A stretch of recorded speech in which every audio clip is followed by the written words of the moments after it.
Hi everyone out there in YouTube land and NKU. Welcome to the Drawing Database. I'm Associate Professor Mark Leone, and today I have the pleasure of bringing into the filming studio one of our wonderful instructors, Taylor Woolwine. So Taylor, welcome to the Drawing Database. So much. Love to have you here. in. So to get started, let's talk a little bit about what you've been up to lately. What's going on with you? Yeah, definitely.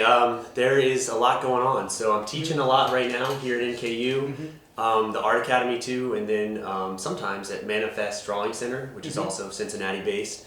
So lots of teaching. And That's right, you just got finished with a nice a talk and a demonstration over there. Was it last week, right? Yeah, I was part of the demonstration with Emil Robinson and right. Alina Chetverikova, who have both taught at the Manifest Drawing Center, Cincinnati artists.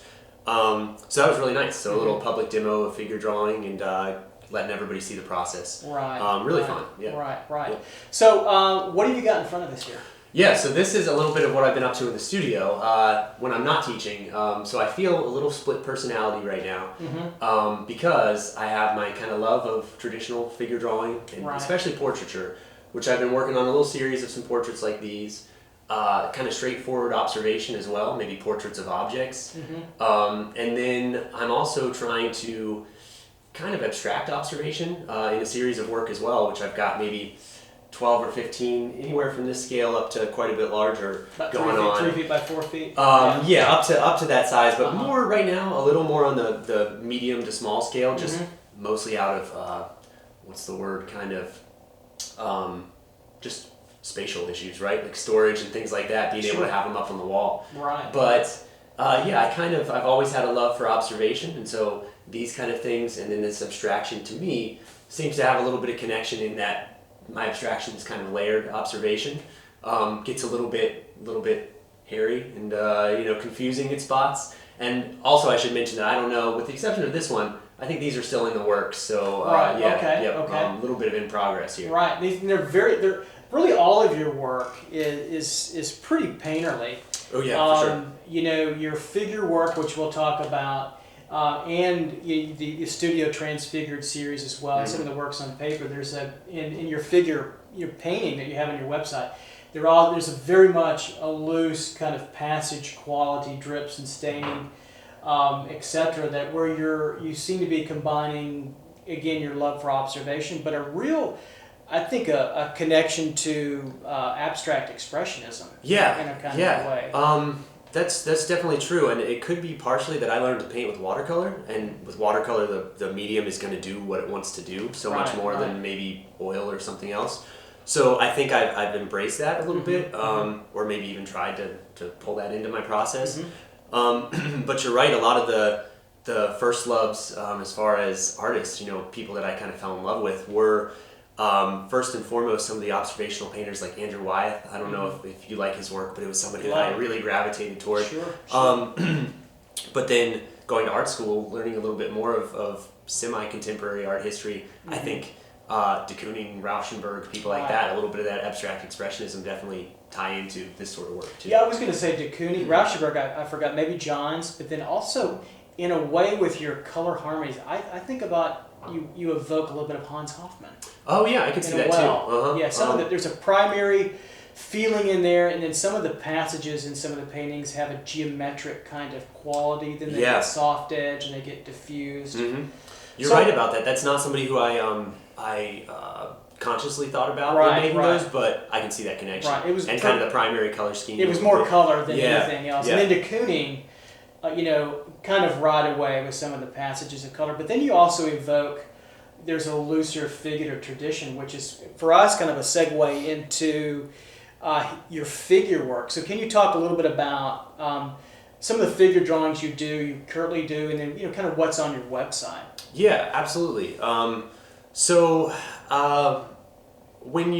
I talk about my figure drawings, it's kind of interesting because I try as much as possible, at least this is my own principle on figure drawings, is that I don't want to be too extremely formulaic with it, which I know is kind of maybe a cliche thing to say, but I do think that I want people to, when they look at a figure that I've done, to think more that it evokes the model, the sitter, more than it would, oh, that looks like a Taylor Woolwine, so that each one has a very distinct similarity to them.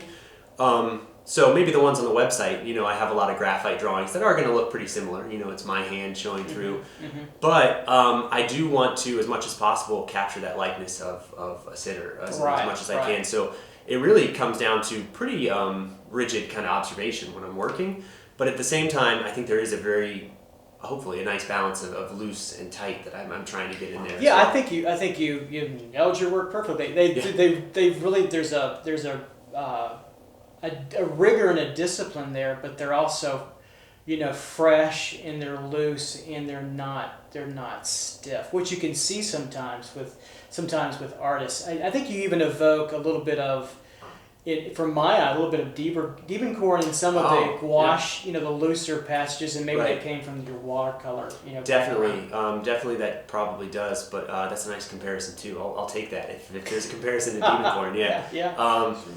But I think a lot of it does come down to maybe the watercolor embracing what the material is naturally going to want to do. But sometimes I'll also force myself to untighten. You get to a stage in a drawing where things do start to feel stiff, and doing something to throw a wrench in it. I think there's even one image of a figure on the website where I believe it's the face, a scribbling almost, because things are starting to feel too rigid, too stiff in there. So kind of throwing a kink in your own process is important to me sometimes to avoid that kind of situation. Do you primarily work when you're studying from the figure with graphite only, or do you also use charcoal? There was a period where I included on the website where I was definitely working through mostly graphite, so I have a lot of those. But I have definitely worked in charcoal with the figure lately, sometimes pastel, which I don't have as many of those on the site, but that's a really nice balance, between it's starting to get into, color issues of, that I'm dealing with in painting, but also you get the control of dry media, which is really nice. You can get a lot more done in a short period of time, it feels like. So I try to even switch that up a lot too, maybe to throw off any of that formula, sticking with one thing and just nailing it down too hard, if that makes sense. Sure, it totally does. And what are the largest sizes that you work with? What are the sizes here? Are we talking about the figure? Yeah. Most of the time, I don't veer too much larger than maybe 24 inches wide, like your standard 18 by 24-ish. Generally, I'm not jumping up to 2 by 3 feet or something like that. For the most part, if it's going to be a short, 2-hour session or less. I think a lot of our students, and probably those folks out in NKU or YouTube land, etc. How long would it take you to do one of those relative studies? Sure. For the most part, most of my figures that I would show on the website and that I've done are really within a 2-hour figure session, maybe 3, which yields 1.5 hours of work time up to potentially 2.5 hours, something like that. So I do like to keep it relatively quick, and that's actually maybe also a pitfall because you get really good at the block-in and the early stuff, and sometimes things just never feel like they get to that finished stage that you might like. But it's a nice challenge to see how much finish can you get in a very short time. And it gives it kind of a vitality and a looseness, like I think we both really like, and a freshness. I think that's interesting. Sometimes I think the lay-ins are more interesting in artist work than sometimes the final product. I think for me, an artist like Ingres, his paintings are for me they're still beautiful. They're tighter, but the looser quality of the contour line was always a little bit fresher in that sense. Yeah, absolutely. And that's like that can be a challenge in the studio too, right? Like the first 10 minutes can be so nice, and then being scared to cover it up, or you get 3 hours into a painting, 10 days into a painting, and then realizing you have to backtrack sometimes in an interesting way, right? To kind of re-loosen up is something that I deal with all the time. That's an interesting idea. To explain for us a little bit what you mean by backtrack.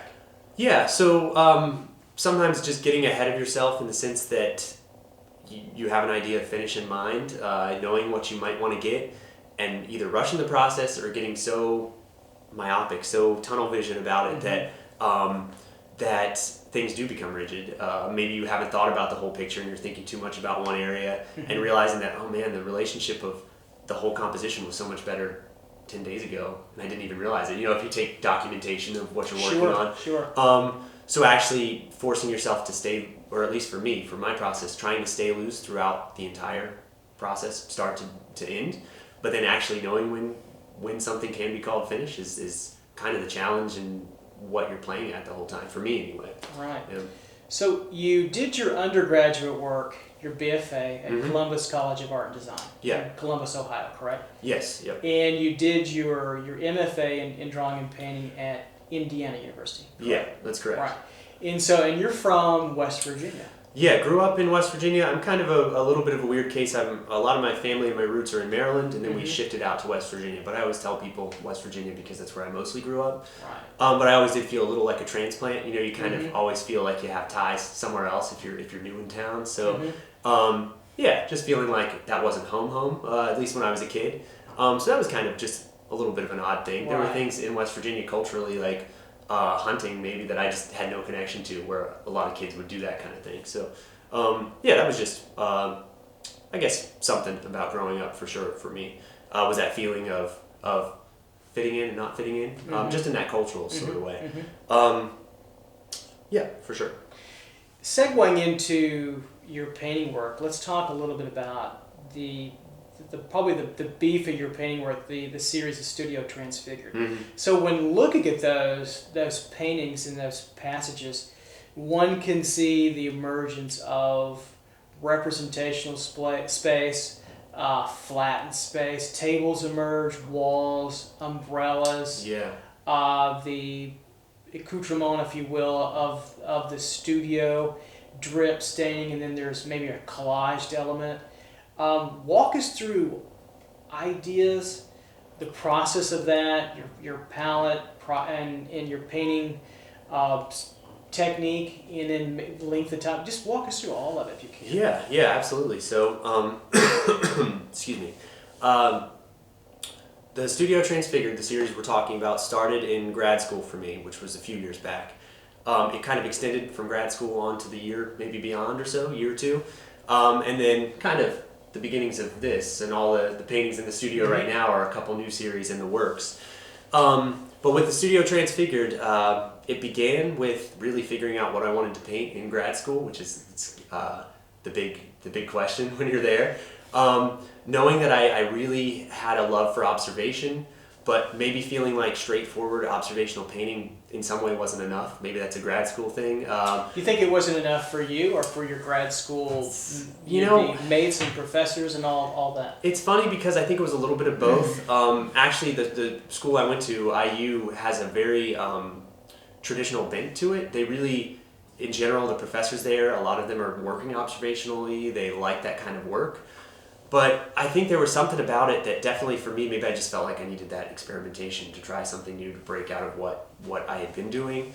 So I knew I had that inkling, that itch to do something a little bit different, but I knew that observation was always the root of what I did. Also, part of the slight veering away from a straightforward observational work had a lot to do with the weirdness of being an observational painter. So having to work on one painting during the morning hours, one painting in the afternoon because of the light changes in your studio, starting to get really thinking about if somebody saw me working in the studio and how analytical you could be about, okay, I'm going to put masking tape down where my feet go. You have to be very precise about the way everything lines up. And thinking, this is kind of a weird thing, So I started to think about the process for sure. And this new series that emerged did have to do with, well, what if I took this idea and ran with it of, instead of having one viewpoint in a painting, what if I actually made two spots in my studio where I'm going to stand, and I'm going to shift from working on the left side of the studio, jumping to the right. Same setup, so I have a lot of things that I'm painting from. So then you're jumping into ideas about time, Picasso. Sure, that's a Cubist idea that links back to Cubism. Absolutely, but for me it was still observation, but it's layered observation now, and all of a sudden it's like, oh, there's infinite possibilities that open up the minute you do something like that. Occasionally there were a few paintings, and they're on the website, that may have started as a horizontal composition that did get flipped. So a table becomes a very abstract shape all of a sudden when it turns into this floating diamond shape in the composition. So that kind of stuff became pretty interesting to me. So whether it's rotating the canvas, changing my point of view, but really it became a conglomeration of objects that mostly stayed the same, but my movement around it was what was shifting a lot. Were those primarily in your grad studio? Yeah, so one end of the studio was a pretty nice, long, big room that I had to myself, which was really nice. Yeah. And one end of it, I just gathered things, wherever I could find them. So there were ladders, like you mentioned, umbrellas. And it really took up, it was almost like an installation in itself. People would walk into the studio and, oh, that's what is this? Why did you choose them? Were they random, or were you thinking about symbolism of any kind? Or They were slightly random. There did become, symbolism came into it with especially the idea of a ladder, above and below. The umbrella is maybe it could be a protective element, right? So that, or it could be a very foreboding, a dark umbrella, a kind of heavy dark cloud in the top of a painting. So symbolism came into it, but it wasn't something that I was really too conscious of in the beginning. But I like that just inherently it happens as you start to work, that you begin to affix meaning to those objects, for sure. Let's talk about materials. Most of those paintings are oil, correct? Most of those paintings are oil, yes. There's a little mixed medium. A little bit of mixed, like even collage and some acrylic, but for the most part, there's going to be oil. Mostly oil. What kind of oil paint are you geared towards? Talking about like brands of oil paint, or being a poor student sometimes, the quality, I'm not like I only paint with Old Holland kind of guy. Right. But I do want a certain, especially with some of your more primary colors, or a cadmium red light that needs to be such a pretty decent pigment. A lot of times I'll go with a company like Gamblin. Sometimes I'll even use Utrecht's paint. Sometimes I will. Some people that's like dirt bag for them. But, right. To me, maybe especially with the way that I'm painting a little more loosely, and I'm not a type of painter that's glazing, and I need that very high quality pigment. Right. And I'm using a little bit thicker paint. Sometimes I will skimp on the super selective high quality paints for that reason. But I think it's important that at least that you're getting strong pigments where you need them. What about brushes? Yeah. So that was something that I definitely was experimenting with in this whole series. For sure, occasionally, especially working when you start to go 4 or 5 feet wide, more of a house paint style brush, at least in the beginning, or like chip brushes to lay things on when you're doing it very loosely. When you do that, will you really turp up your oil? Sure. Sometimes make it very watery. Right. Sometimes more of that the mineral spirits mixed in. Definitely experimenting with, am I mixing linseed oil and like a combination of some medium plus a little bit of spirits in there. Sometimes the danger is if you're working vertically, you get too many drips when you're working with something like a solvent in there, and that can be something that you don't want to see a million of, right? Like all drips in a painting. So you start to reference maybe Warhol, Jasper Johns. That's true. Will you ever work flat at all? That is something that in the beginning, laying it on the floor to begin with for that reason. Puddle yeah, bit, sure. a little bit, yeah. I will do that, and then experimenting too with a little bit of a squeegee type of a rubber edge. So even I have a tool that's sometimes they're kind of, you'll find them in like craft stores, and they're sort of hokey. They'll have textures to them, cut out of rubber, and you can actually texturize paint. Not using those so much, but just the flat rubber blade of like a squeegee or something like that to apply, so it feels a little palette knife-ish. But to me, there's a little more control than something like a hard edge blade like that. I really like those for blocking in certain colors. Yeah, it's amazing what artists can do to, and I tell my students this, and I'm sure you do yours and everybody else out there, is that, you have tools, but then the tools can be idiosyncratically manipulated into how you want to use them, and only for your, kind of specific little vision. And I think you just gain experience and you get, I like that mark. Maybe it was an accident. Right, and you like something, like that. So as you're working these relatively, medium-sized paintings, and they're in oil, but they're layered, how are you negotiating drying times with this? That's a good question. For the most part, I guess I was painting pretty thickly sometimes. I think a lot of that has to do with having a ton of paintings in the works going at the same time. Right. So most of the time, 4 to 5 big paintings were sitting leaning against the wall while I was working on one. So even if you're using some heavy paint, you sit that one to the side, and if it takes 5 days, you've got plenty of work on in the meantime. Absolutely. And because I had a very large setup that I was mostly working from one big conglomeration of objects, you don't have to keep switching things like that out. You've got this one thing that's your stimulus, and all these paintings are kind of coming from that, which tethers them together. Gives them certainly a thematic, presence.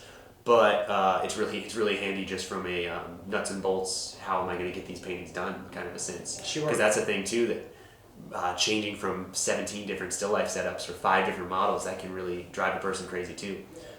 There's a lot. Yeah. I think we can all agree there's a lot that can drive a person crazy. Yeah, in the studio. That's Arts true. will always That's true. drive you crazy. Yep. And so these are all on what type of canvas?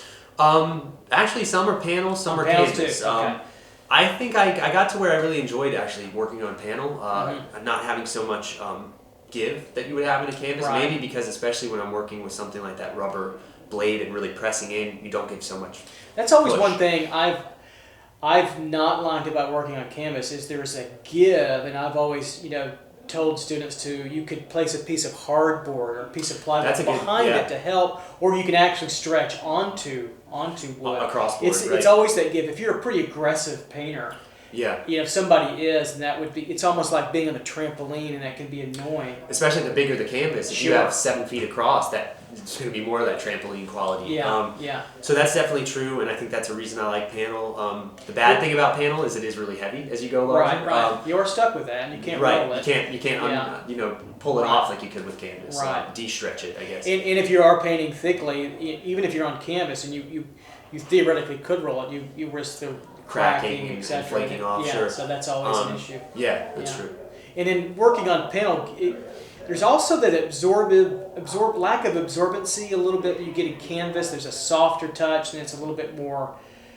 At times can be more brittle, but that can also, depending on the artist, you like that. You like Right. that slicker surface. That's true. And sometimes I'll also, like you mentioned, you can stretch something across. Like you could tack your canvas or linen to a panel. Mm-hmm. I'll actually adhere, using gesso, I'll adhere muslin on top, which is really cheap, but it gives you a nice little tooth, and then gesso back over top of that muslin, Right. and it's still a hard board, but you have a little of that absorbency. Fabric-y quality Right, to that. and I kind of even like that little bit of texture that you get versus that super slick panel feel. Right, Yeah. right. Who have been, and who currently are your influences? Who do you look at? Yeah, there's a ton of different people, and actually with this series of paintings here, I'm actually sometimes stealing directly from certain painters. Maybe not so much in this one. I am looking at Jaws film stills in this with a lot of humans, a lot of people at the beach. Do you tell your students to steal all the time?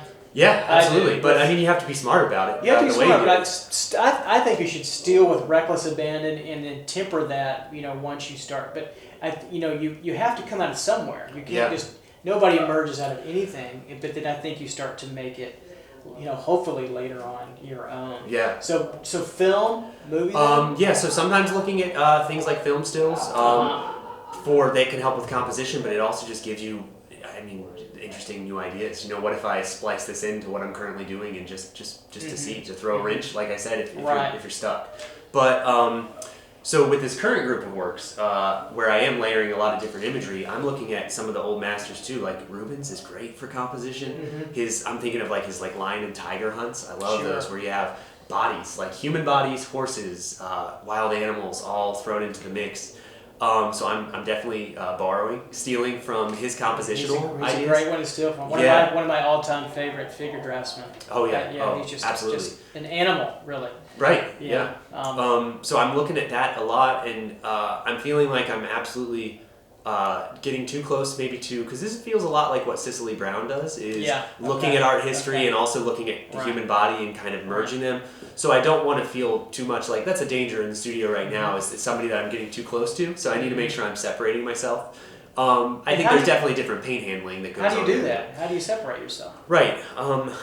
That's a good question. Because I think if I actually looked really close into her process, she's probably interested in a lot of the things that I started to get interested in too. And I think that's part of it. Looking at figure, that's been a thing that's definitely been of interest to me throughout my career so far. She's obviously interested in looking back to art history. So you end up with these paintings that you don't want to just make duplicates, right? Of somebody else who's already successful and already well known. And that's something that I'm figuring out right now.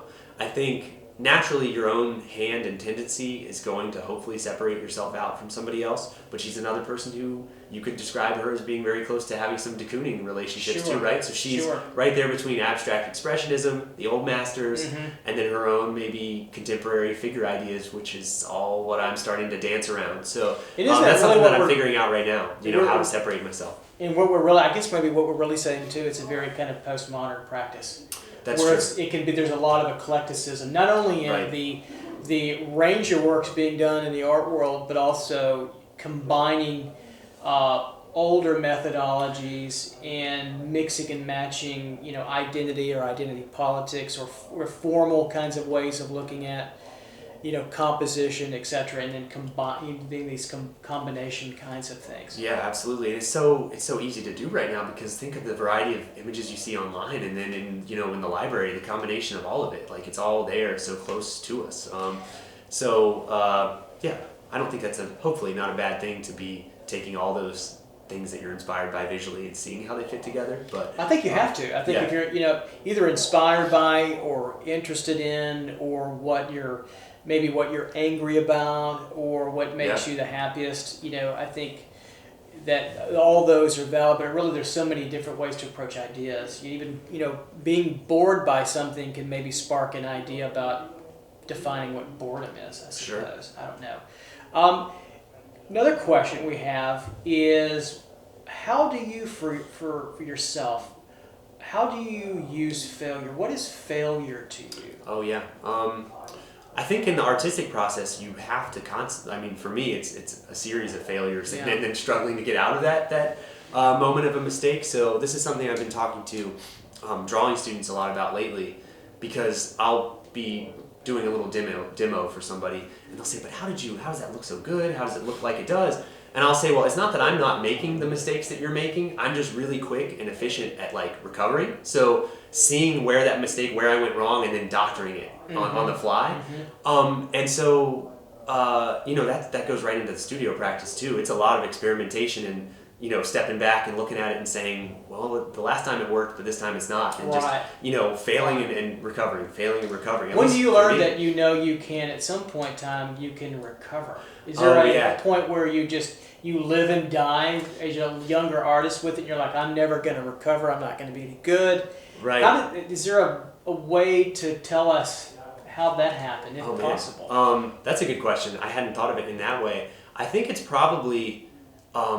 it kind of naturally evolves a little bit. Like you don't even realize it's happening so much in the moment.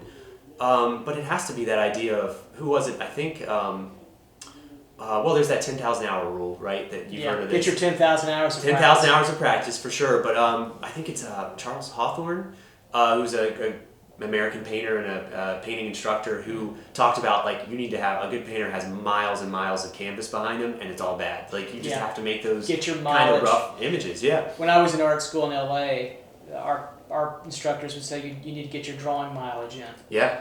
And I don't think maybe you can agree with me, there are no easy shortcuts to getting. It's true. It's a lot of experience and some good, maybe some bad, some ugly at times. And you get to more good than bad, perhaps.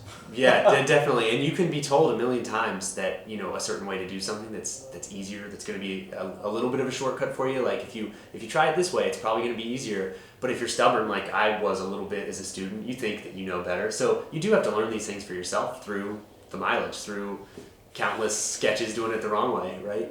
I totally agree. It's you need to be shown. Hopefully, you're shown at a high level and being made to be disciplined to hopefully the highest levels and standards that you can, and hopefully have the wherewithal and the stamina to see it done well, and then you want to aspire that and inspire beyond it. But then you've got to kind of prop yourself up when art knocks you down. Right. So. Yeah, that's true. And I think also having faith that when you're looking at your work and it doesn't look quite the same as those artists you're looking at who you love, it's not quite to that caliber yet. Like you have the good sense, the good taste to say my work is not at that level yet. Right. So having faith that through that time that it's going to get there. and it's a tough thing to do because it does feel like sometimes a stab in the heart during critique or whatever it happens to be. Where it's not adding up. But. So lastly, let's end off here, Taylor, with what is your conception of beauty? Oh yeah. This could be this is like a philosophical kind of a question, but I don't think I have a big, a huge resolved idea on beauty, but definitely thinking about beauty as not being totally pure, maybe. If you think about the natural things in this world that are beautiful, I got to go out to Colorado not too long ago, and you're climbing a mountain and thinking about the dangers that are all inherent in that really, really beautiful landscape and feeling really exposed out there. I think there's always that a little bit of either a scariness or something there that's surprising to the beauty that in visual art I think I like to see too. So if something feels too pretty, like overly sweet, it can be a little bit too much, right? Like over the top, and having a little bit of balance in there. Like sometimes a little gaudiness or ugliness mixed into something really pretty can make this beautiful passage. So if that makes sense, like maybe something a little bit raw mixed into something that feels very sweet and soft can be, to me, is like a nice balance when it comes to what I would consider beautiful. That's such a great question because there's so many different varied answers. I like to answer them all our guests and see what emerges from that. It's really wonderful. Well, Taylor, we want to thank you so much for joining us at the Drawing Database. It's been wonderful having you. Yeah, and it's wonderful to have Taylor Woolwine as an instructor at NKU. And you can check out his work anytime you want. It's taylorwoolwine.com, correct? Well, there you go, folks. So again, thank you guys out in NKU and YouTube land, and we'll see you soon with more artists. Take care. Bye-bye.